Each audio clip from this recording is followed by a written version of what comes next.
Ta fidélité est grande. Ta fidélité est incomparable. Nul n'est comme toi, mon Jésus. Grand est ta fidélité. Grand est ta fidélité, papa. Tu es fidèle.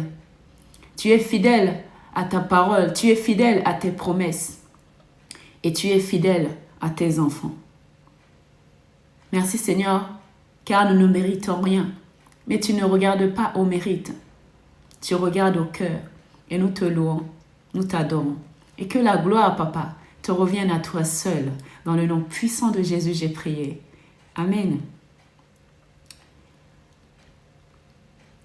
Bien-aimés en Christ, aujourd'hui nous allons parler de la foi. La foi est une ferme assurance.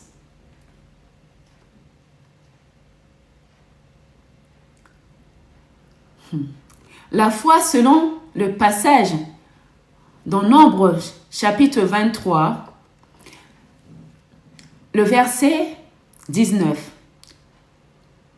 nous rappelle que Dieu est souverain, qu'il est inaltérable et fidèle à ses promesses.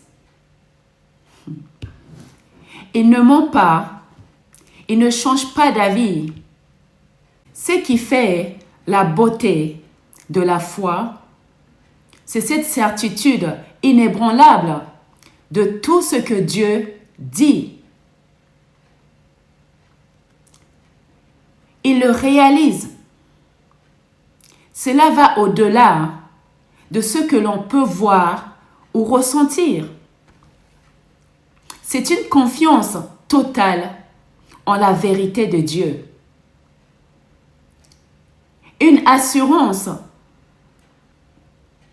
que ce qu'il a promis, il l'accomplira. La foi appliquée dans la prière. Dans Jean, chapitre 14, le verset 13, Jésus nous donne une promesse étonnante. Tout ce que vous demanderez en mon nom, je le ferai. Cela signifie que la foi authentique se traduit par une prière pleine de confiance, où l'on sait que Dieu entend et répond, non pas selon nos désirs, mais selon sa volonté parfaite. C'est une foi qui s'appuie sur la conviction que Dieu répond à la prière avec sagesse et amour, et que ses réponses sont toujours pour notre bien. Cette foi ne se limite pas à une simple récitation de versets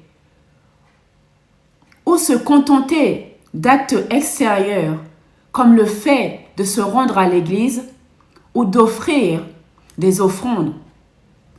C'est une foi qui s'appuie sur la conviction que Dieu répond à la prière avec sagesse et amour, et que ses réponses sont toujours pour notre bien. Deuxièmement, la foi dans l'œuvre du Saint-Esprit. La foi, c'est aussi croire en l'œuvre du Saint-Esprit. Jean, chapitre 16, du verset 13 à 14, et Jean, chapitre 15, versets 26 et 27, nous rappellent que l'Esprit de vérité est celui qui nous guide, qui nous enseigne et nous révèle tout ce qui vient de Dieu. La foi ne peut pas se réduire à la lecture de la Bible ou à l'application de règles religieuses.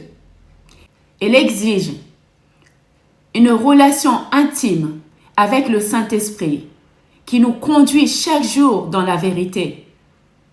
Cette relation se nourrit du temps consacré à la prière, de moments de silence et des méditations dans la présence de Dieu. Troisièmement, l'obéissance, fruit de la foi. Enfin, la foi authentique est marquée par l'obéissance à la voix du Saint-Esprit. L'obéissance est essentielle car sans elle, nous ne pouvons pas pleinement nous soumettre à la volonté de Dieu. La foi véritable, bien-aimée, ne se contente pas de croire. Elle nous pousse à agir conformément à ce que l'Esprit nous dit. C'est cette obéissance qui permet à notre foi de porter du fruit et de produire des résultats visibles dans notre vie.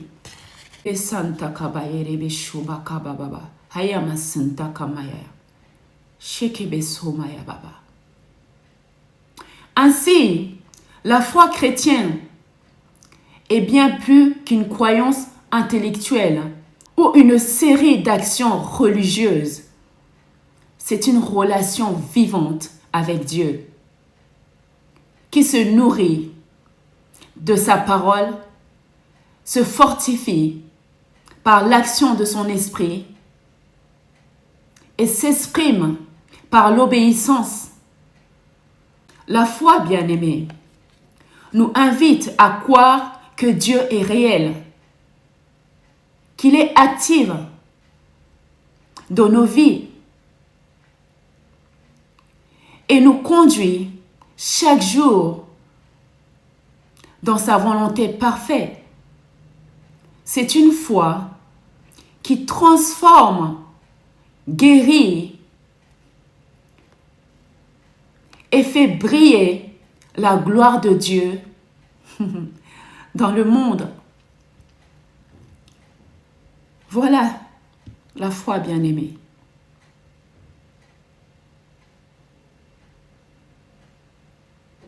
Et cette foi, nous pouvons tous l'avoir. Il suffit juste de croire, d'obéir et de se laisser conduire par le Saint-Esprit. Que le Seigneur vous aide, bien-aimés. Merci de m'avoir écouté. Aimez la vidéo, partagez-la. Et si vous voulez nous soutenir et soutenir l'œuvre de Dieu, vous pouvez nous soutenir en cliquant sur le bouton « Merci ». Que le Seigneur vous bénisse abondamment et à très vite.